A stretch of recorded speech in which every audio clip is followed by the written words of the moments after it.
Well, here we are. We are live. Good morning. Good morning. Hello. And welcome to the program. We're coming on now. Let's see if we got anybody. We should be on. I don't know if we're being seen or heard. I guess you can check the phone and see if we're being seen or heard. And I greet you and I welcome you to once again to our bedroom, to the Holy of Holies, to our next episode of Coffee with Her. Of course, the name of the podcast there, Coffee with Her. And this is episode 2. And I'm so glad you're on here with us.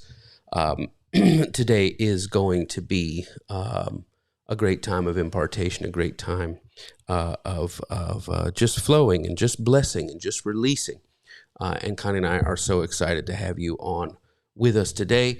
If you're out there on Facebook or YouTube, let us know you're there. Say hello to us. Before we get started, we're just we are still half asleep here. Well, good morning, Serena. Good morning to you.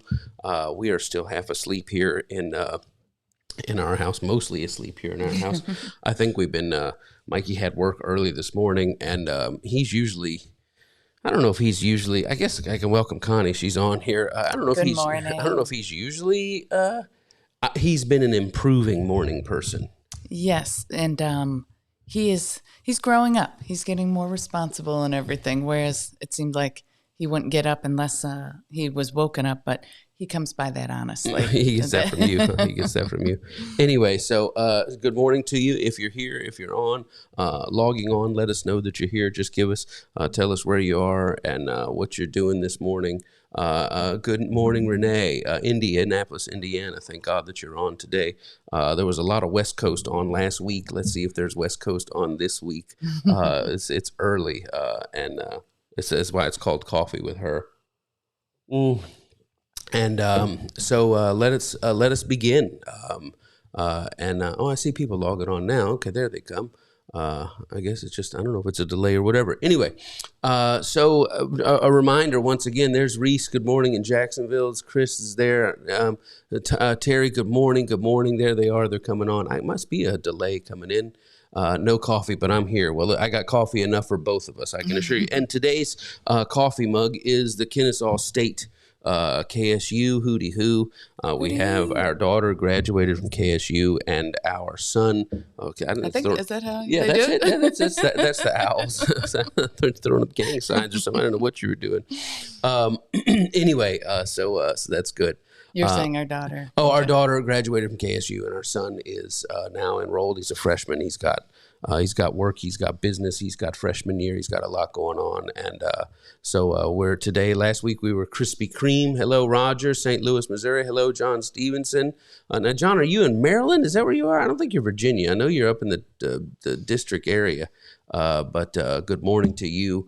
Anyway. It's just a lot happening here at the Smith household, but we're glad you're here. So welcome. Yes. Let's get into it. Again, if you're joining us, it is Coffee with Her, and this is here we go. It's our second episode. Oh, which make note. Do you have the calendar here? Yep. This is important for those of you that are Coffee with Her. It's Maryland. I thought it was Maryland. It right here. Okay. What is the date? The special date? It is on the. Oh, I thought I had it. Okay, give me a second. I have it. So 1, 2, 3, 4. Should be the 16th. The 16th, September 16th. We're doing Coffee with Her. We do it every Tuesday morning at 8:30. On the 16th, we're doing it Tuesday night at 8:30. It's going to be an after dark edition of our marriage podcast. Spicy. Well, it's going to be. Yeah, it's going to be. Somebody said, "What are you calling it?" Think Kinky Christians United, or let's hear it for the Kinky Christians. I don't know what it is, but anyway, we're going to be dealing with sex and sexuality on that night. Okay, let's get into it. Good morning. As you know, this podcast consists of 4 things. Number 1, we have not discussed what we're getting ready to discuss before.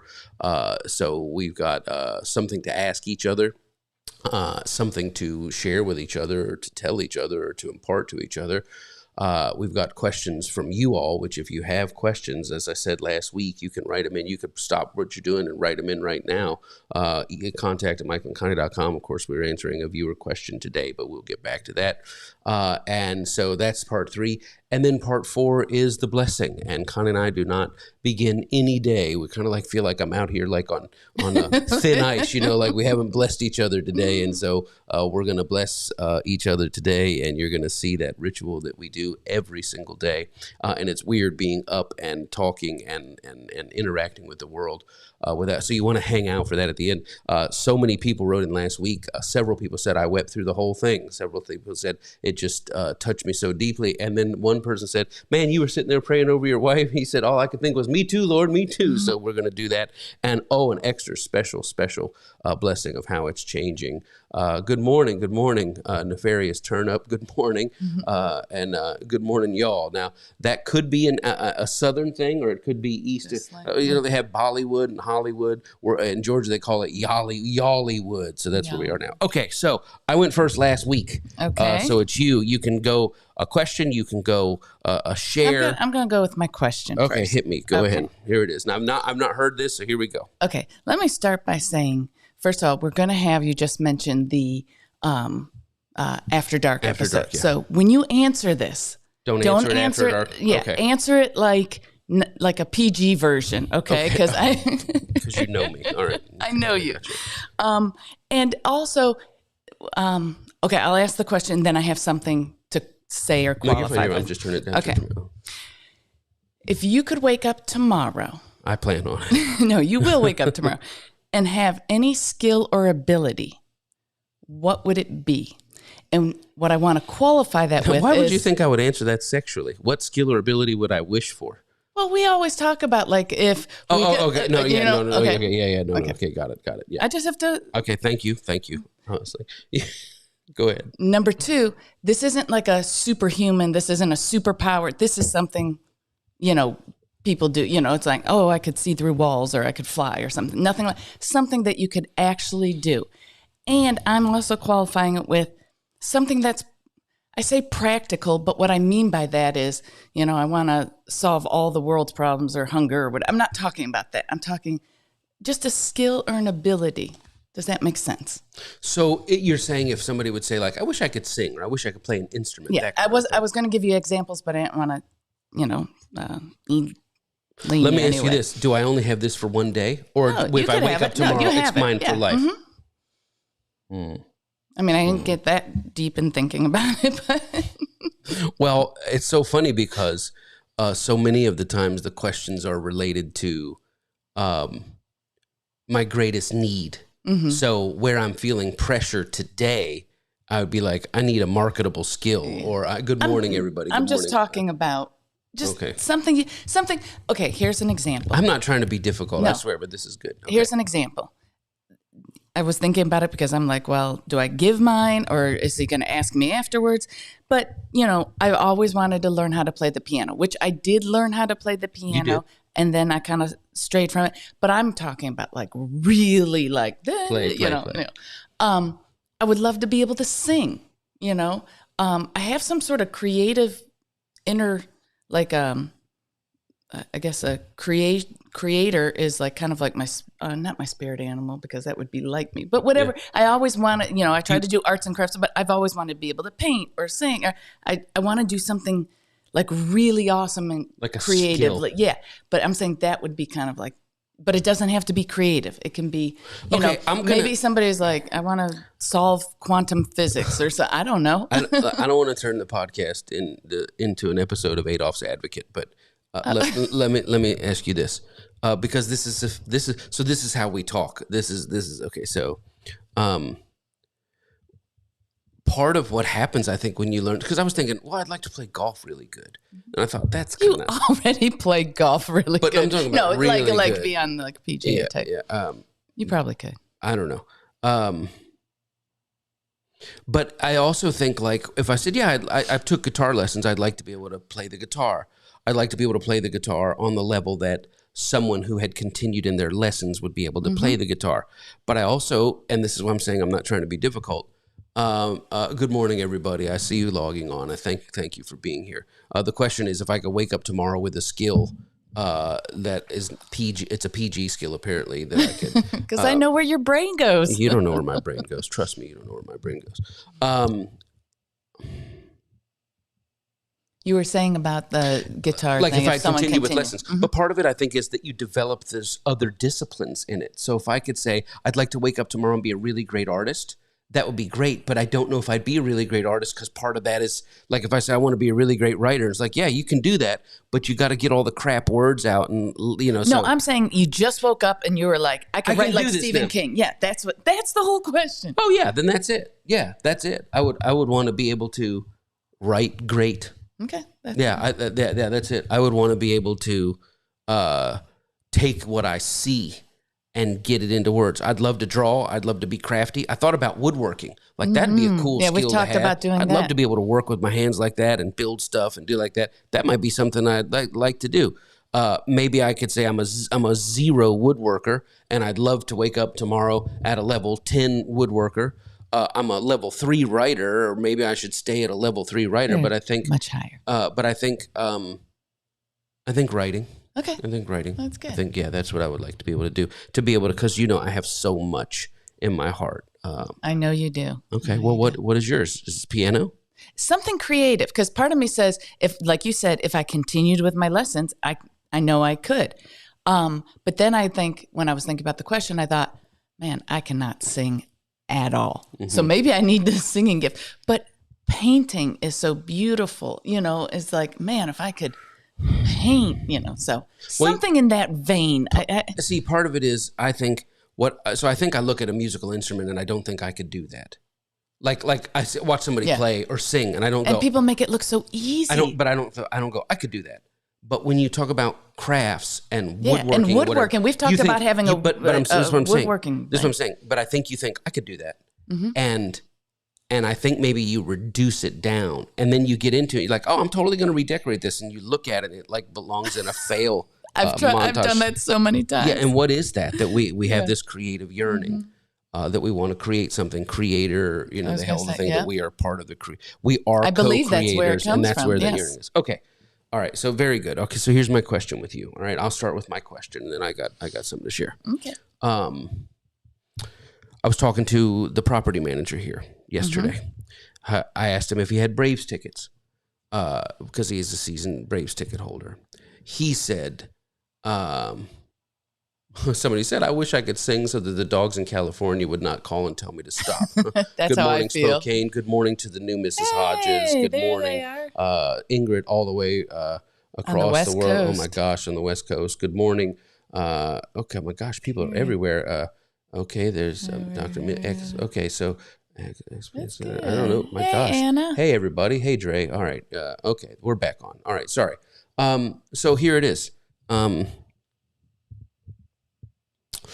I asked him if he had Braves tickets because he's a Braves season ticket holder. He says, no. He said, I've had them for years.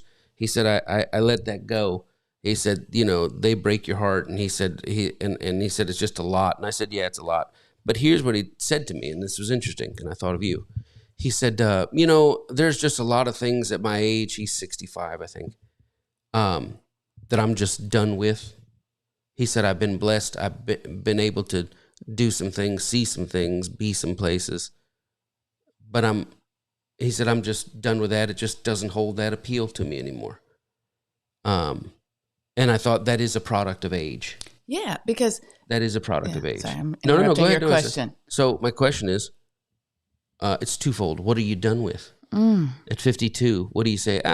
This used to matter to me. I used to care. I used to get wrapped up in this, but I'm done with it. And then the B part of that is, what do you wish you were done with? Oh gosh. Like what do you still hung up on that you wish didn't matter to you? So wow. I don't know what it's like in a ladies' locker room. Never been in one. I've been in one. I've had to clean one as a maintenance person. Had to clean one, and for a man in a ladies' locker room. And maybe it's the 80s movies, you're conditioned that those locker rooms are very erotic places. And you just feel like, I remember being a young man cleaning a ladies' locker room. It's like I was in completely off limits territory, and I could just feel the aura of the soapiness and the sudsiness of the whole thing. But I don't know if a ladies' locker room is like a man's locker room, where men of a certain age, there just comes a certain age where you just no longer cover up. I know when I was younger and would go to the YMCA, it was like that with the older women. So it's something, Yeah. So that's what so in the ladies' locker room, you just watch these women walk around, and when you're younger, you're like changing real quick and trying to get your shirt on, to get the underwear on, to get that, and then just right by you, this probably doesn't happen in the ladies' locker room, but just this old shrivelly, gray elephant penis walks by right in the middle of the thing. That doesn't happen. Well, it could. It's a new day. It's a new day. And I imagine ladies walk by that way in the men, and I think in myself, when you're younger, you think, golly, what's wrong with them? And then you get older and you go, I'm just over it. I'm over hiding. So what are you over? What are you done with? And what do you say? I'm not done with it yet, but I wish I could say I was done with it. Okay. Well, you got this. I know. So I feel like, and it's very interesting because I feel like we are embarking in a season of discovery and rediscovery, as far as like hobbies and our kids now being graduated. I feel like we're moving into a time of discovery and rediscovery. I feel like there's so much that I've kind of just left behind in general, like just you grow and you're grown out of it. Like, I'm a homebody. So I feel like there's not much in the last 10 to 20 years that I feel like I've been involved in, and I'm beyond that now. But I'm trying to think of something that I would say. Okay. I'll give you an example. Okay. Or tell me. As far as like, the thing that you bring up with the locker room, I know I have evolved. I don't know if I would say I'm a free bird, so to speak, but I have evolved in that, where when you are younger, it's like, okay, let me hide in the little corner and turn to the locker and make sure nobody, but more open, I guess, or more, less concerned about, oh my gosh, who's watching, who's looking. But even I think, again, part of me says, no, let me say this. No, I'm listening. Go ahead. Part of me says, I don't have to be made up or hair done to go out. But I don't think I ever was that way, I would say. But I'm a lot less that way now. But also, I kind of feel like the pendulum. Maybe I need to come back a little more midline so that... Like you don't care so much, yeah. Well, you said the other day, I'm like, I can't believe I went out. You said we went out somewhere and you said, I don't know if any of our kids' friends' moms ever leave the house looking like this. That's what I said, yeah. Yeah, well, desperate times. Okay. But, yeah. So I think maybe I need to come back. I don't know if I answered your question, but I'm trying to think of, was there something that I was into and couldn't do without when I was younger, and now I'm just like, well, I feel like, but I'll say this: your dad the other day mentioned something like about golf. Like I just don't get into it as much. I was on the phone with my dad yesterday, and I'm trying to think. Oh, him and his lady friend, they go to casinos, but he says he doesn't spend any money. If they give him a $5 thing, he uses that. But he says, I grew up with my parents going to Vegas once or twice a year. He said, I'm over. I find no joy in it anymore. Yeah. And so I'm not done with Vegas yet. So no, I know that's right. But it's something with age. There is something. There is something. It. So what about clothing? Okay. Whereas before, and I don't mean clothing in general. You've done with clothing in general. I'm saying this is interesting that you bring this up, because I'm purging through my clothing, and I thought about the clothes that I would have bought in my 20s, 30s, even maybe into early 40s, and maybe there were brand names that I thought, oh, that is, but I was never a brand name person. It was more what I liked. But I also think, I don't know if I would spend as much, even if I had an unlimited budget. I don't know if I would spend as much in clothing. Okay, so if you had... if there was something nice and I liked it, I like it, or quality even, but I think I could do with a lot less and be just as happy. That the whatever joy or whatever I thought it would bring, Yeah. And I'll say this. I've driven, all sorts of different cars. I still like cars. Yeah. I had one that I loved. And I don't think there's anything wrong with that. If it popped up again tomorrow, I don't think there's anything wrong with that. I think clothes, I may not have, I've always liked cars, like fast cars or, but clothes was never really my thing. Mm-hmm. So maybe that's why it's easier to let go of that. Yeah. Did you have something you were going to give an example of? No, well, I thought about clothes, and I thought about, this goes back to a question last week about weight. And one of the things I want to give up on is holding on to stuff that I'm going to fit into that one day. Mm-hmm.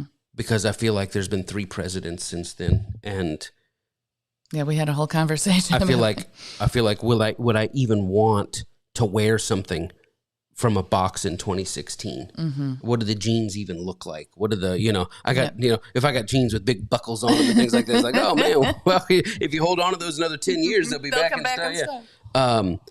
But I think maybe it's that you shed caring. I think that you shed caring about the outside. I think you're more concerned with the inside feel of things versus the outside. 2 things with that. One, I think you find what matters most, and those are things that really don't cost money, mm-hmm. Family and, time with loved ones, experiences versus, tangible things. But number 2, I think there's an ever evolving, if you go back to a preteen or a tween mm-hmm. and a teenager, how incredibly aware they are of themselves and everything is, don't look at me or, look at me. And then into your 20s and 30s, I think there's an evolution. And then you hit 40 and things shift. But I know at 60, it's even going to be, that's why you get to the YMCA locker room and the 70 and 80-year-olds are just, out there. So I think that's an always evolving thing. Yeah. I'm just checking in to see where you are today. Yeah. Yeah, I am. But go ahead. No, say what you're going to say. I was going to say, but I feel like there's so much I still want to discover and do.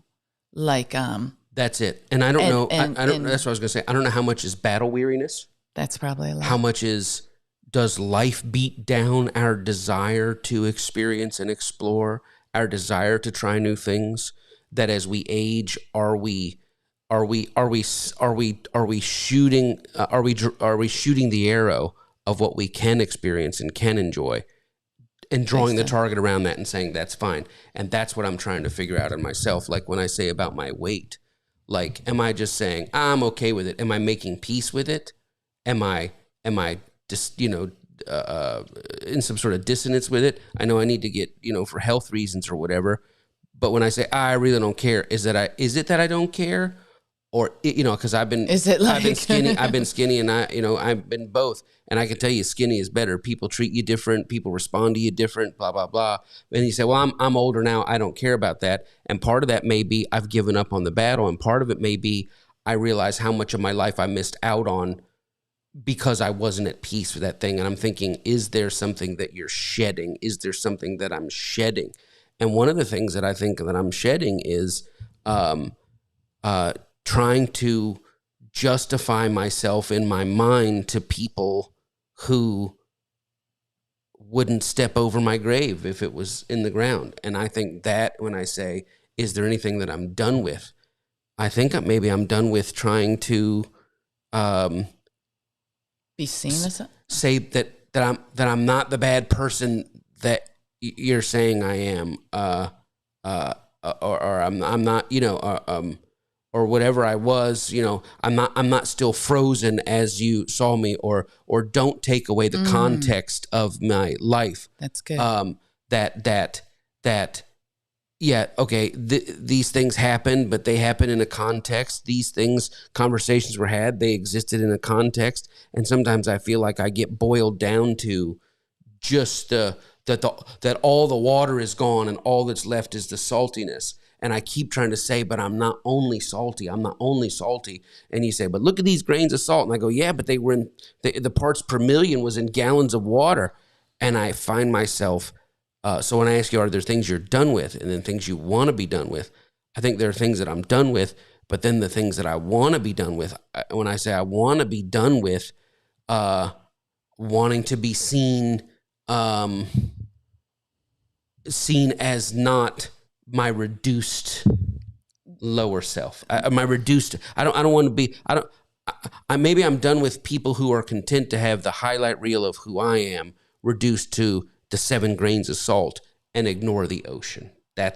I'm trying to be done with that. That again is probably an ongoing, maybe battle. That might be too strong of a word, but always trying to not feel like the voices or the voices of other people in your head are as loud as they.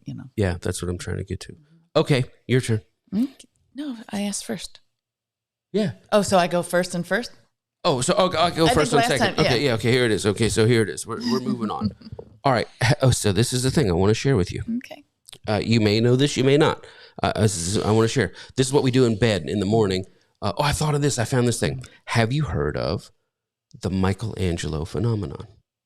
Michelangelo phenomenon. I do not. Phenomenon. Or the effect or whatever. No, yeah. I'll give it to you. Short version.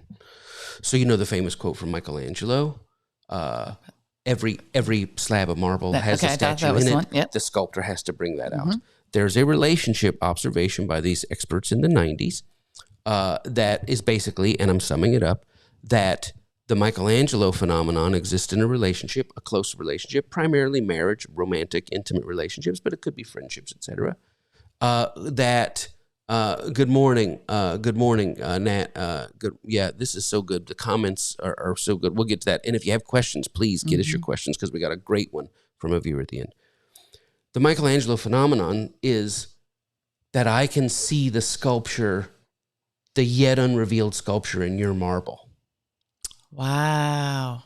That you can see the yet unrevealed sculpture in my marble. And that I have eyes in your chunky block of marble, and I say what I see, I articulate what I see, you start to believe what I see, and you as a partner start to populate, metabolize, matriculate, embody that which I comment that I see. So as the eyes of a Michelangelo, someone says, someone says, I look at Connie and I see a slab. I look at Mike and I see a slab. But the Michelangelo says, I see what is there, but not brought out. And so what happens is couples, they have this effect on each other. So it's a moral. They'll call out a moral thing and say, "Yeah, you're a good person. You're a kind person." It's not manipulative.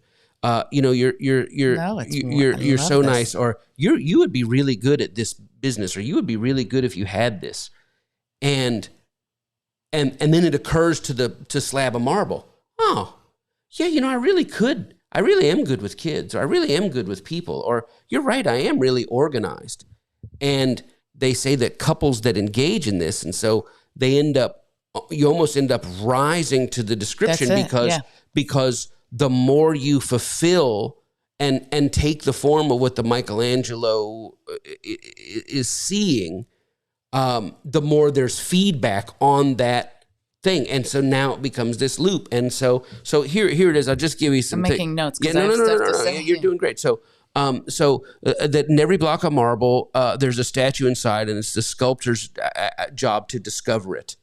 And I wrote down to unlock it. So, the Michelangelo effect is a seeing gift. Now I'm going to get you somewhere. Okay. Just take, so the established thing in psychology is the Michelangelo effect, but we're going to work through it. It's a seeing gift. It's not admiration. Oh, you're so this. No. It's seeing potential. It's seeing what's not evident yet. and the partner rises to the observation that becomes acknowledged and praised. It becomes, I have in my notes, it becomes acknowledged and rewarded. Like, and somebody says, you're really good at cooking, or you're really good at this, or, boy, you just have such a way with the children, or I saw the way you handled that, and it's really with the observation. The marble starts to take that shape, and it's also that the partner works on. And so what they say is it's in its highest use, it's the Michelangelo effect is highlighting the ideal self. And that's what it is, the ideal self of a partner. So I don't just see you in your flaws. I don't just see your block of marble. I see what's inside you, and I comment and speak, and it takes me a while. And I think sometimes in relationships, you may have to walk around the slab of marble for a while to go, there's kind of a woman sitting in a chair here. There's kind of an eagle here. And I would say it's wood carvers or ice carvers. Anything like that. Is what you see. Okay, so let's you tell me your thoughts there, and then I'm going to give you the part B. Okay. So you've heard that type of thing before, that, it could be with children or with employees, that what you want out of somebody, if you're speaking that, right, versus saying the negative praising about them. That. Or, saying anything in the positive, or I can see you doing this, or have you ever, so I think parents see their kids and try to pull that out. And I think that the interesting thing is, in a lot of marriages, people are always, not always, seeing the negative, and that it's harder to see the good in a marriage partner because sometimes the negative is so glaring. I don't feel like that with us. I'm saying we've done a lot of marriage counseling and such, and we've talked to people to try to say, well, did you think, that, maybe this is why she does that, or maybe you can see this in him and not just belittle or whatever. So I think a lot of times marriages, so when you were started talking about it, I'm like, yeah, this is in all relationships, or, parents. But I think the caveat with the marriage relationship is that it might be more difficult to see the good underneath the slab. Yeah, go ahead. Okay, so that was just my initial thought. I'm tracking. Don't lose your second thought. So here's the thing. So the old saying is that a woman marries a man hoping she'll change him into what she sees he could be. But a man marries a woman hoping she'll never change. It's not true. It's a truism. But that's it. Yep. And with what I said too, is I don't say that's a general blanket statement. I got you. So going on what you're saying though, how does a long married couple? So I say typically I marry you seeing what you the revealed statue. Sometimes men and women marry somebody for this, what the statue could be. And there's a lot psychologically to that, because a man that's on his way somewhere, even if he's nowhere, if a woman perceives he's on his way somewhere, that's a good person to have children with. On an evolutionary, biological, maybe not evolutionary, but that's a good person to have children with, because something inside that woman says, oh, what comes out of my body will be in good hands because this person's on their way somewhere. Okay, neither here nor there. But what you said about the marriage thing is, when do people give up on believing that the potential's there? So when you say we're in marriage counseling with somebody and we're like, maybe you could acknowledge the good, and it's not the good that's the problem.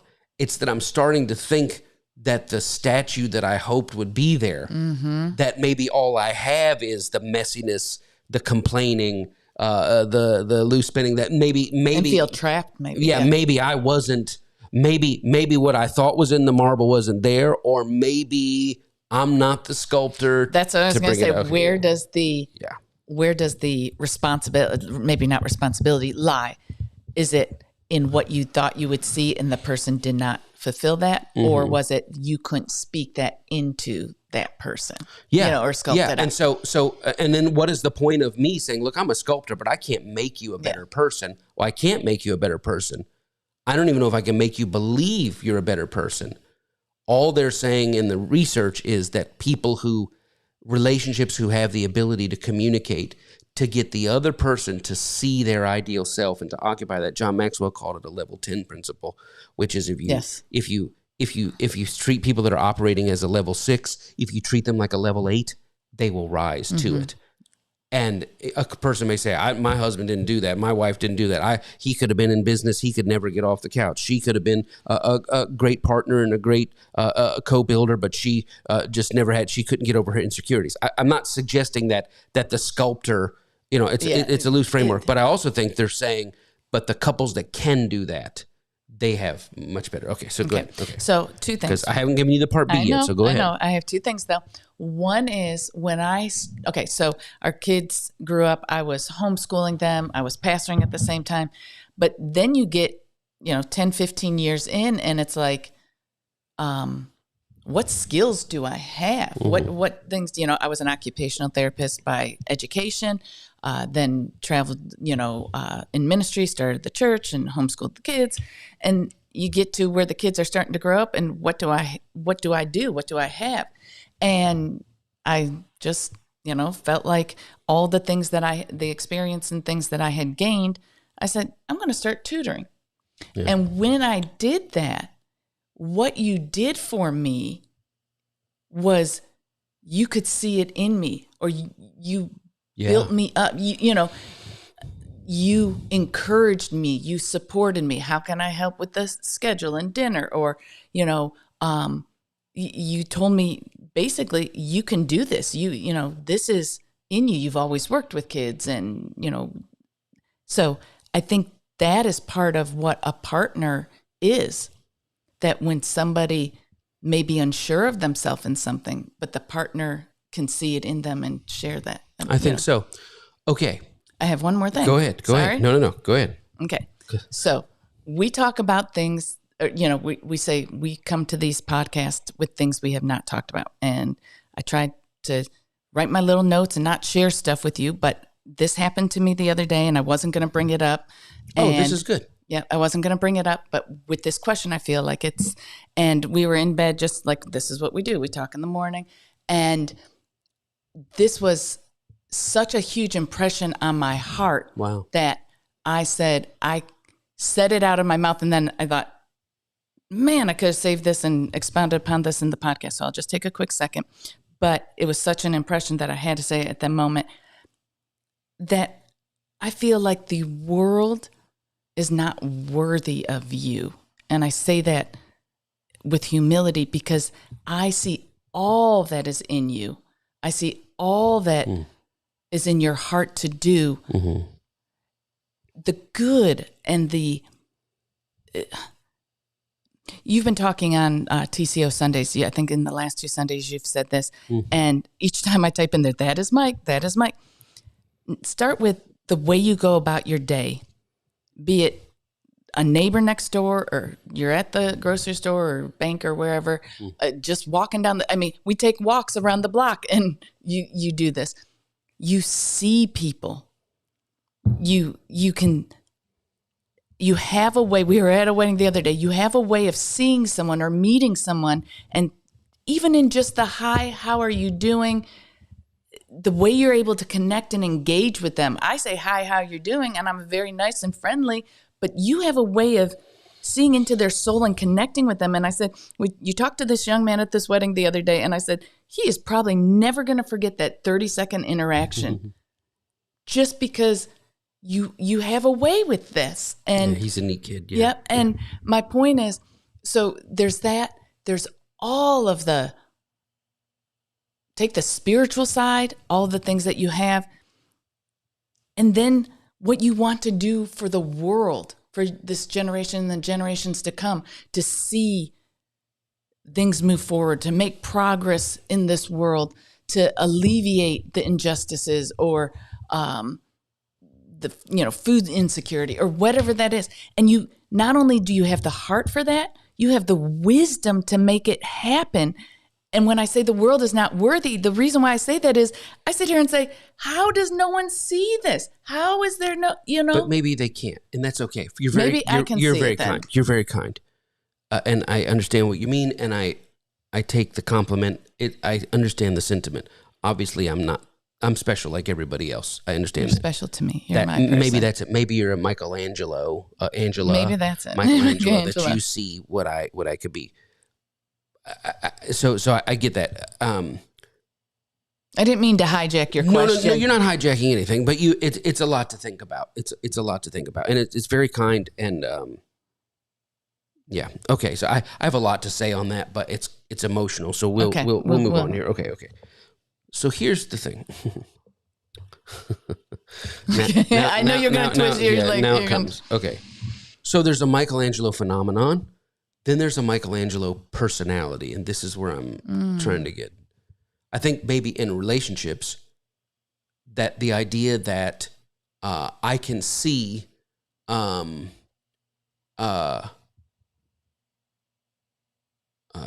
many people are being so nice in the comments. It's very sweet. And John, I see that question. I'm going to come to that in a minute. That's a very good question. So just hold on a second, because you brought up a good thing. So let me say this. So I think there's a Michelangelo phenomenon that exists inside relationships, but I also think there's a Michelangelo personality trait. I've not researched this. I've not read on it, but this was my thought. And I can tell you, there's probably something to it, because you always tap into something it could that be is there. Yeah. It could be there. Okay, but here it is. And I'll tell you, it's a curse. Oh gosh, my heart just. It's a curse. It makes me want to cry. Sometimes people are seers. This is what I wrote in my notes. They are seers of potential. And they see this potential in increasing concentric circles. And this can be a bane for both parties. If you're the marble and you're married to a person who has a Michelangelo personality, the marble is in a perpetual state of feeling that what is seen is inferior to what could be seen. And when you're married to a Michelangelo, by personality, I wrote, the marble lives in a perpetual state of non-realization. No matter what, they're never enough. They're never maximized. And I think I'm a Michelangelo by personality. And I think I'm using the word curse. Yeah, I know what you mean. Ever since birth, I've been cursed with this curse, just a curse. Because as a sculptor, the Michelangelo in the relationship, in life, I realize I go through life and I'm trying not to be this person. Because what happens is, whenever you come upon a piece of marble and you go, oh, you know what this could be? Well, that's great. I never saw that in me. But what happens is, no matter what the marble becomes, when you say, oh, you talked to me about tutoring, and you're like, yeah, and I said, anything with children, and that's all your gifts in one, and this and that, you're like, yeah, it fulfills me so much. And then you bring that marble to me that's become this thing, and I look at it and I go, you know what you could do? One of the things you could do is, and it's not belittling, it's not criticism, it's that no matter what state you bring the sculpture to me, I see potential. You do. And I think what it must be like to be parented by that. By me. That the kids do some brilliant thing. Olivia wins an award, multiple awards for screenplays.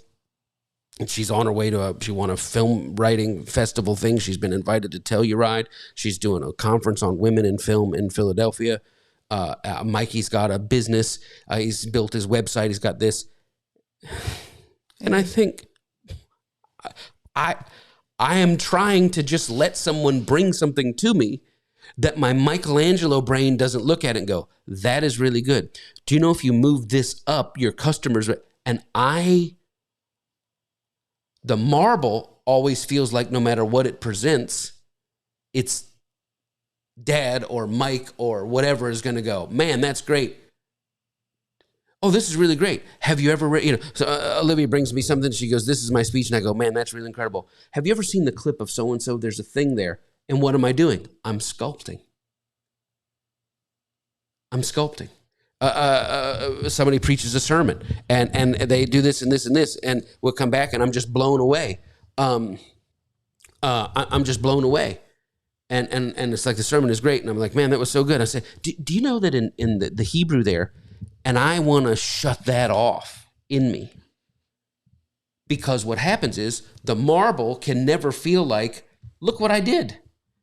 But the sculptor can never appreciate the beauty of stuff in its raw form because it's always what it should be. So the sculpture I have never gets to appreciate anything in its raw beauty because it's a perpetual refinement, state of perpetual refinement. And guess what? It's a state of perpetual refinement of the other and of the self, because no matter what I do, and I think I would blame this on my mom, was it maybe I'm just like my mother? She's never satisfied, right? Yep. That's what the great prophet said. I think, what did I say? No, Olivia. My daughter's like, yes. No, she was giving you love. But maybe I'm just like my mother. She's never satisfied. And I would say my mom was so, no matter what I did, that was so good, son, but you need to do this. You got to watch this. And I realized when people would come to her, and we just found a book of the advertising Red Book of America. We just found it in this thing that we're going through. And it had the history, the income history of her company. And when you put it in current day dollars, it's like $25 million a year, every year, for people to come and say, look at my company. And she goes, well, this is great, but you're missing this. And to take a $20 million company to $200 million, but she did that as a mom.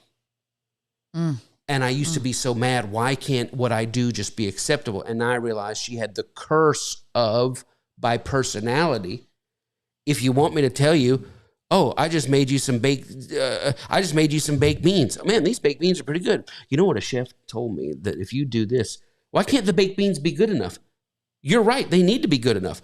I never get to enjoy the baked beans, and the baker of the beans just never gets to feel like they did it. And I think of this with when you cook or when you clean or when you whatever, and I think I don't want to be. And I realize it's not complaining. It's just when you say, here's my business, here's my tutoring, here's my email, there's a thing in me that just sees within each piece of marble. Oh, if it's like Facebook, right? And social network. We call it the Facebook. We're on the Facebook. And then the guy from, what's the Napster says, drop the. What do you mean drop the? Don't call it the Facebook, just call it Facebook. That's my brain.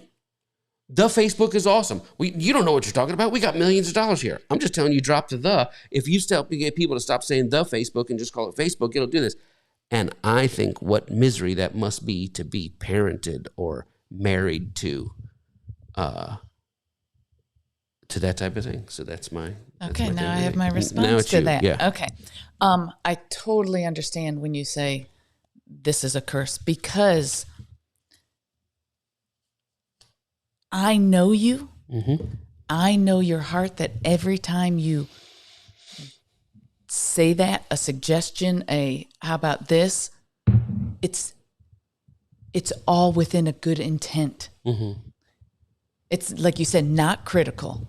Yeah. It's how you see the world, which you are beautiful in the way you are designed and created. Right. So I don't think of it as a negative, but I understand how you say. But this is not just with people, or whatever.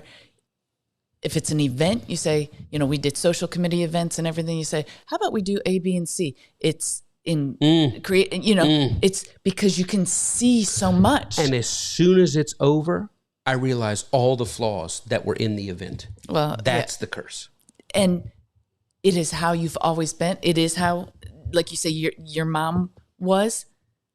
But can I tell you one of the things that I think you've taken away? Because there's so much good. I wouldn't want you any other way in that sense, because you've brought so much good to my world. You've enriched my life, the kids' life so much with this. So if you said, okay, you have the opportunity to, you know, how I asked you, what could you wake up with? If someone asked me, if there was the opportunity to take that away from Mike, this gift, curse, ability, whatever, would you want that? And I would say no, because there's so much good. You're kind. You stop. You're a jerk. I hate you, fatty. So you make me upset now. Okay. Leave me alone. Go ahead. So, because there's so much good you bring. But the thing I was going to say, maybe it's the downside. Yeah, it's the back end of the gift. You have to learn. Okay, go ahead. Two things. Let me talk now. Yeah, So I got the microphone. Okay. The self-awareness that you have of it tames you. I'm learning to. That's what I'm saying. I'm learning to. That's good.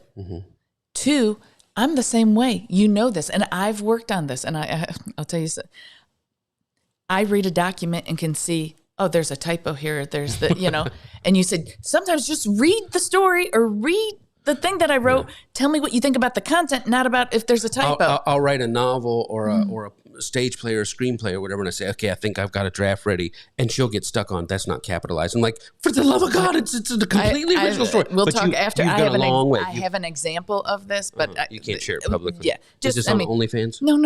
Okay, it's good because I haven't even told you yet. About OnlyFans? No. Okay, so you have a good heart. I do that with editing. You do this in anything, in the self-awareness of it. So I think I hit all my notes. So, okay, so I think that I used to hate this about my childhood. And now, you know, you become your parents. And I realize there's a lot of resources and tools available to me that weren't available back then. I have tried to temper, because really, I'm a fan of everything. That's what I'm saying. You don't come out at it from a critique I don't look at or anything you do and go, well, that's bad. I look at anything you do and I go, wow, man, this is really great. And my brain says, do you know? And I'm trying not to say, do you know? But I don't want you to stop, but I know what you're saying. Yeah. And I think you get it. You understand. With a spouse, yes, there's things where it's like, okay, temper, you know, because if everything I bring you, and I think this happened to us. We talked about this years ago, that I stopped making decisions. And you said, why? That's it. Why, you're an adult, handle it. Because every time I came to you, you'd say, no, do it this way. And so this is what I realized. I've created a monster. I've created a monster in you. I've created a monster in both the children. I'm trying to, before they get out of the house, to undo as much track, to pull up as much track as I can pull up. Because I don't want Olivia laying on her husband's chest in the morning, or Mikey laying on his wife's bosom in the morning, titty time, and saying, yeah, my dad. It's just like, no matter what I did, no matter what photo, no matter what thing I wrote, no matter how I did a thing, he always had something to say. I don't want that. I try to balance that with my dad could never see more in me. How do I live with that? But it engineers us a paralysis.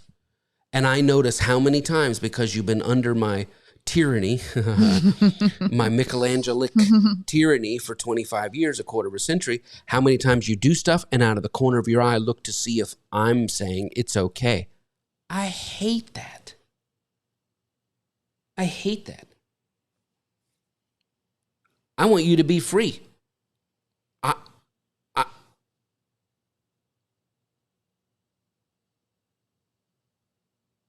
What have I done? What have I done?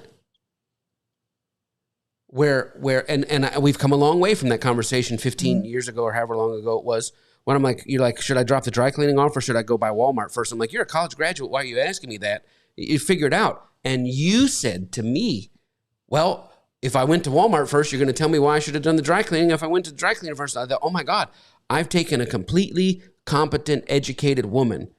And because of the Michelangelo thing, where I can always see a sharper, better, and it's not even a critique. And it's not, and you know, 49%. Let's say, if a person gets up to bat and swings a bat 1,000 times, 1,000 at bats, and only succeeds 300 of the 1,000 times, they're in the Hall of Fame. Let's say I'm 500 right. But at what cost? Mm-hmm. If it creates emotional distance. If my children say, I don't want to show dad because I know he's gonna, and I've had to rebuild that relationship with Olivia. I've had to rebuild that relationship with Michael, where I go, no, show it to me. And then they do the same thing. I say, no, I just want to see if you're comfortable. And they say, okay, Dad, I'm going to show it to you, but you can't do what you do to it. And I say, oh, wow, I really, and then here's how bad the engineering is. I go, that was really great. And they go, okay, but now help me what I do. And so what do I do? What do I do? What do I do? Two things. One, with a spouse, with this, and I call it a gift because I do believe there's far more good that comes from it. I think it's different with a spouse than with kids. Sure it is. So, because I think it can, but it can be oppressive against a spouse too. It can. And I have learned, and we talked about this, that there's multiple ways to get to the same point. And just because your way is different than my way, yes, it doesn't mean that my way is bad. And even if my way takes an extra step or two, because your brain moves so fast, I've had to learn that even if my way is a little different and takes an extra step or two, it's okay, because not that it's my way, but it's a good way too. That's it. And so on a computer, I remember we talked about this. You can hit Apple P or whatever to print. Shortcuts. Or you can go file and find print and hit the, 3. Maybe I have to take the 3 steps. And maybe that's the way my brain is wired. But it's okay. And I've had to learn. And we've talked about this, and it's okay. Because again, you bring far more good than if they said, Mike can never do that again. I would say, I'd live with it. Okay, well, then here's my conclusion. You just said my conclusion. Okay. I realize that's who I am. I think that's what I do to you, the kids, etc. I always see the one unseen thing that could take whatever it is to the next level. And I rarely see anything as the beauty of what it is. And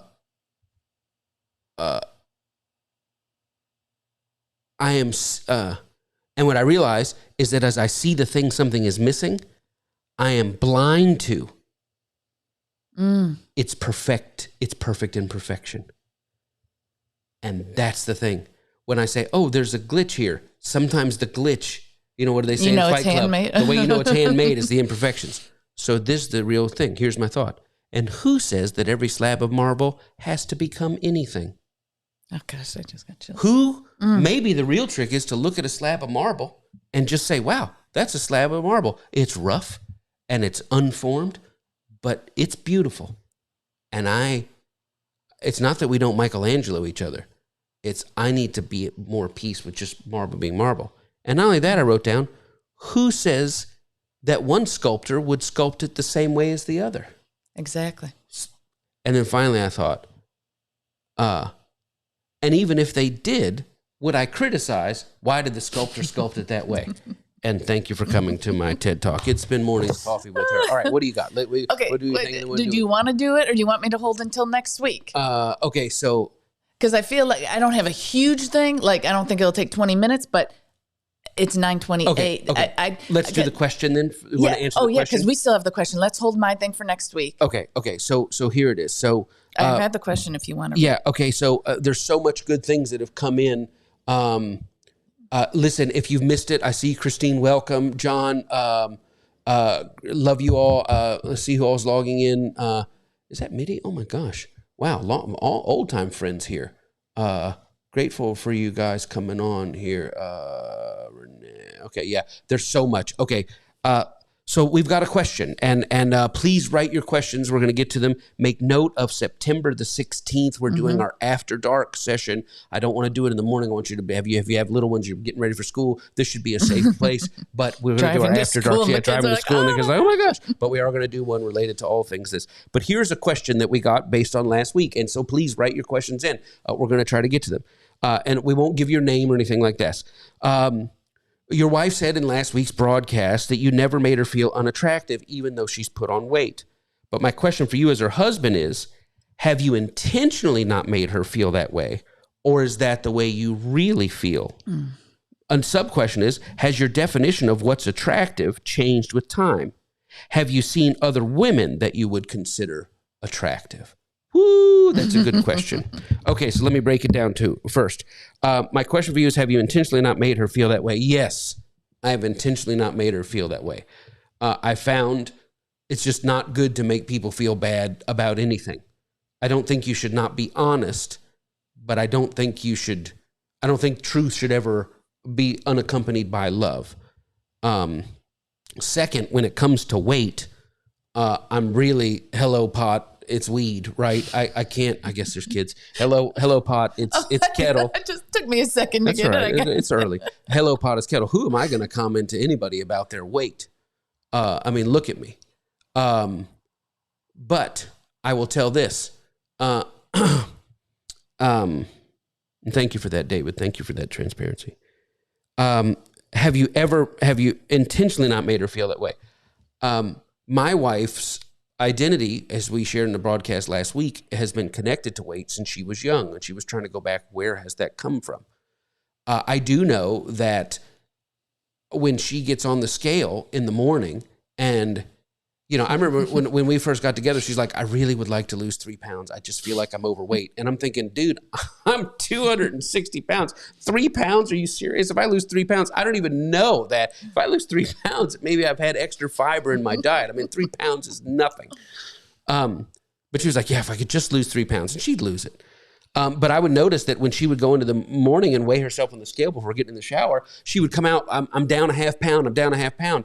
And a happy wife, because we were so dysfunctional in our boy-girl physical stuff, she actually felt more physically frisky with the weight. So I started adjusting the scale. We didn't get a digital scale for years. I just kept saying, I'm down some more. It was like, somebody said, what happens when she went to the doctor? And the doctor told her, she's looking on the scale every morning. She weighs 102. She goes to the doctor. She weighs 126. What did you do? Kind of come home to the doctor, say, the doctor says I weighed 126. How is that possible? I say, well, first of all, you had your clothes on. Secondly, baby, they're inventing the problem and selling you the solution. They're just trying to tell you something. So anyway, that kept that up. Then we got a digital scale. I can't lie anymore. But here's the bigger question, because this is what he's really saying. And we'll close with this. Has your definition of what is attractive changed with time? 100%.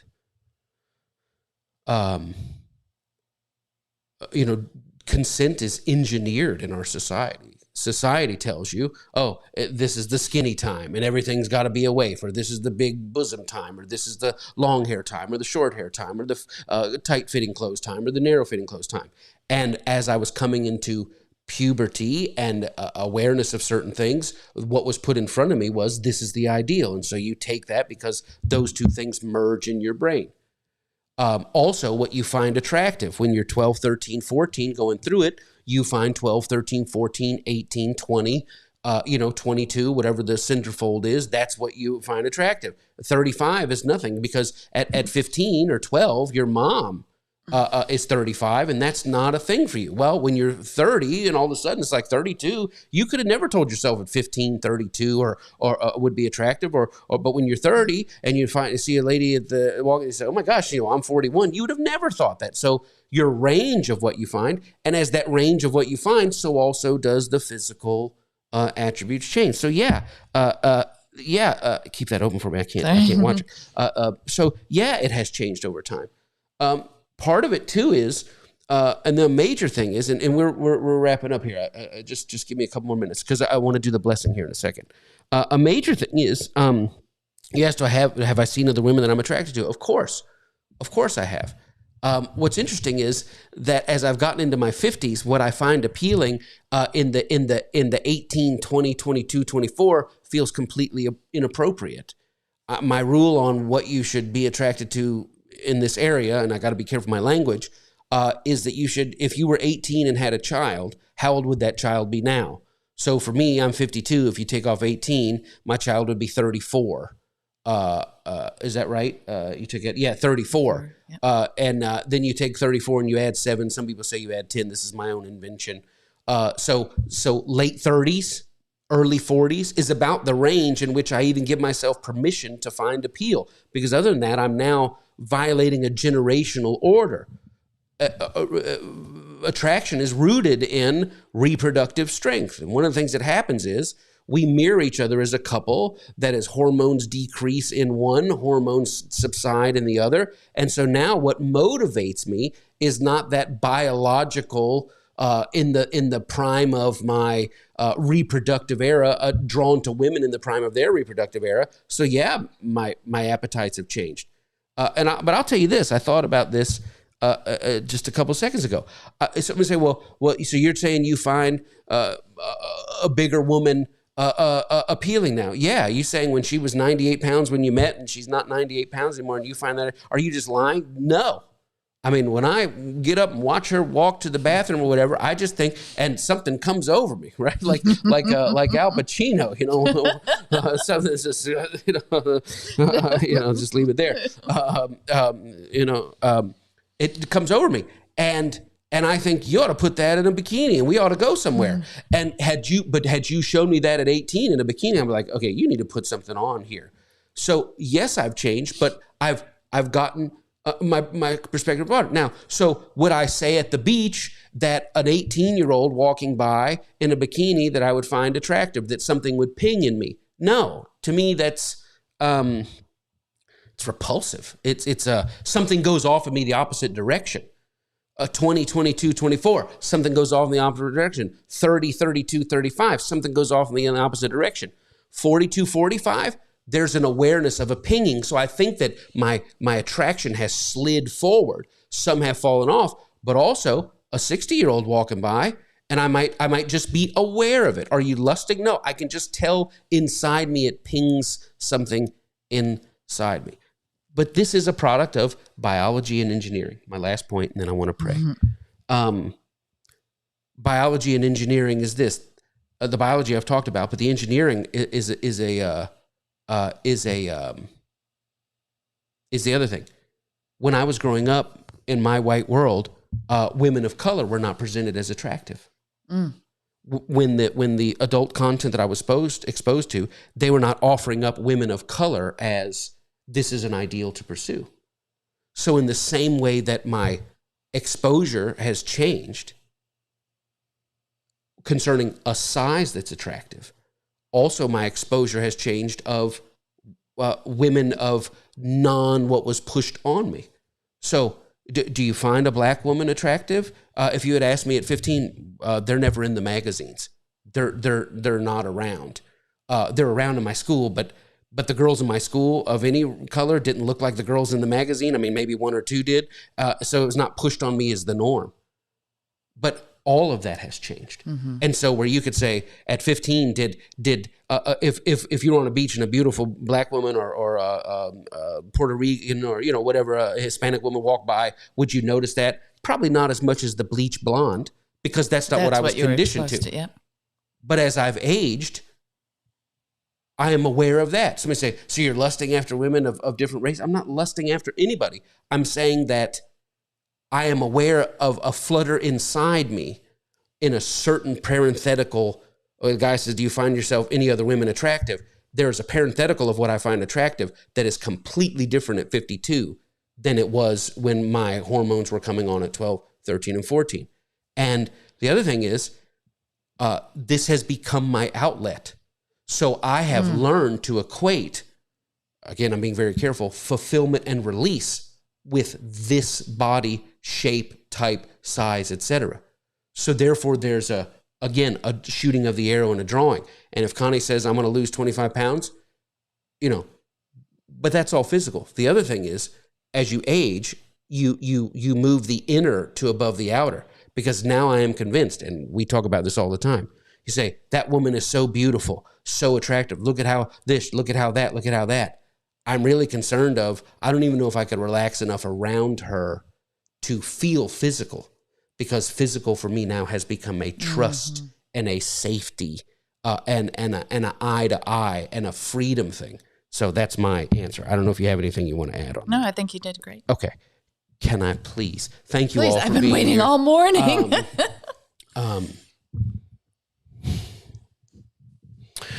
I speak peace, health, protection, preservation, soundness, abundance, aboveness, prosperity, deliverance, favor, the life of God, the goodness of God on you.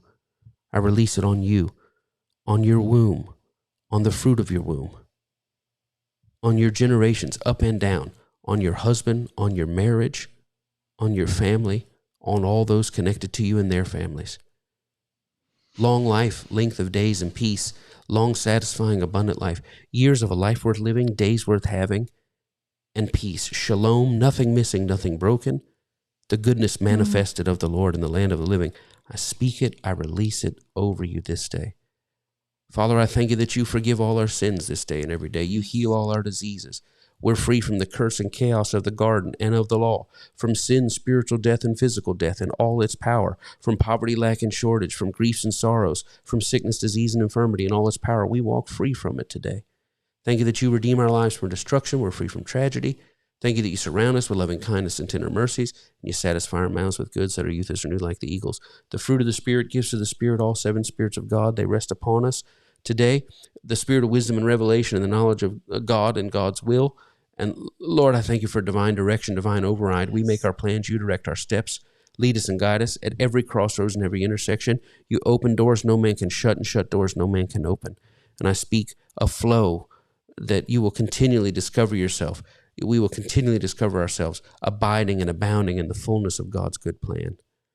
I declare the ministry of angels. We receive the ministry of angels to us and for us in every way, shape, and form, that they keep us all in all our ways. They bear us all up in their hands, lest we dash our feet against a stone, lest we stub our toe. That the angel of the Lord encamps around about us, our families, and our properties, and delivers, protects, and preserves us. I declare it over you this day. I bind every principality, power, ruler of the darkness of this world, and all spiritual wickedness in high places. In the name of Jesus, all of you are bound. I command you to cease in your maneuvers and activities. You have no liberty in our lives or our families. I bind every wicked spirit, every demon, every devil behind any man. I declare men are disposed to show us favor and bring good to all our lives and all our families. Any man who attempts to bless us, I bless. Any man that attempts to curse us or bring anything other than good or other than God's goodness or contrary to God's goodness to any of our lives or any of our families, I curse what they're doing. I declare it shall not work, it shall not prosper. I declare your mercy on the Lord, and I thank you that we're delivered from the violent man, each one of us in our families this day and every day. Father, because you've set your love upon us, you deliver us. You set us on high because we know your name. We call upon you. You answer us. You're with us in trouble. You deliver us. And with long life, you satisfy us. You honor us with the honor that comes from you only, and you show us your salvation. Give us our daily bread. Thank you, Lord. Thank you for over and above today. Thank you for over and above in every sphere of our lives. And God, I pray, bless us, enlarge our territory. Let us cause no evil, know no evil, and feel no evil. Thank you that your hand is with us and things go well with us. Father, I bless Connie. I bless you for her. I bless my wife. Peace on her. Strengthen her physical body with all that we have going on. Quickening of her mind. God, that there's just a grace and a carrying for everything that's happening. That there's a joy and a strength and a clarity and a peace that covers her. I bless my children today. I declare peace on them, God, just with all they have going on. That the greater one is inside them, that they rise up girded with strength for the battle. Thank you. I just pray for their hearts, God, that you just keep a little cocoon upon them. I thank you for them. I bless Pop today, just peace on him. Again, God, to just carry him and just provide for him inside and out. I bless Grandpa Dave today, just peace on him, Lord, and just in every sphere, health. Bless Joe, God, peace on our dog, our little puppy. We thank you for him. And just that he's freaked out too, God. Just bring him peace. The peace that he brings us, just bring it back to him. And now, God, I pray for all those who love us and all those we love. You know so many of them that they're facing.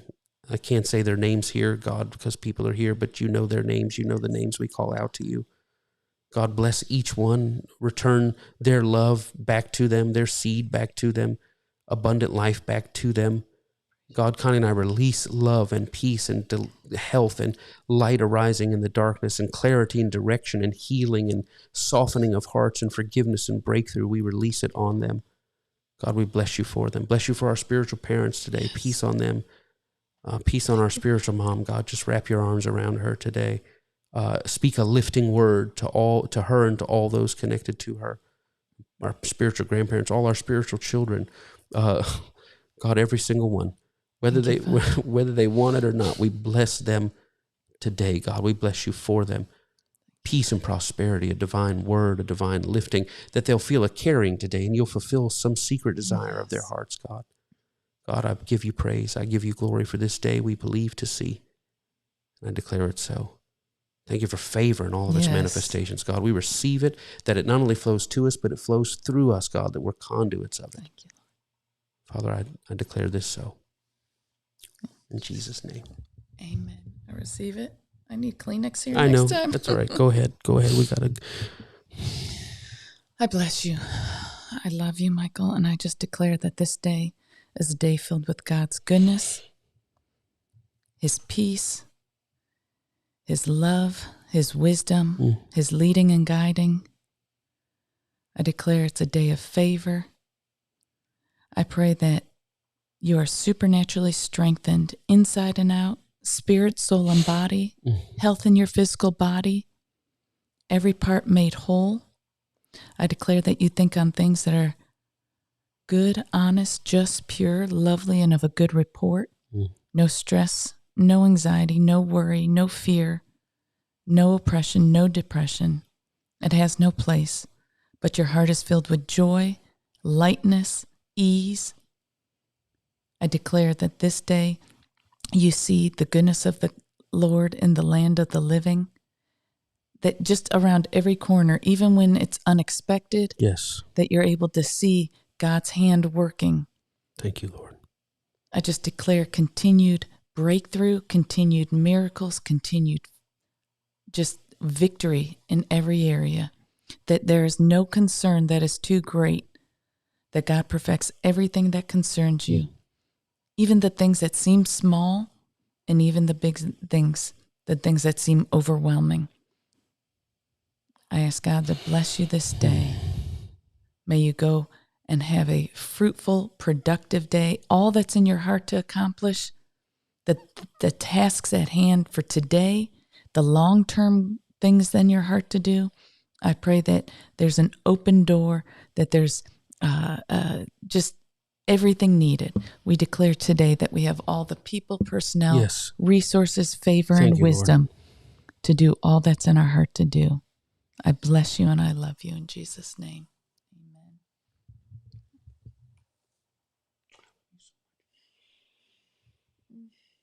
I think we might have got cut off on the kiss there.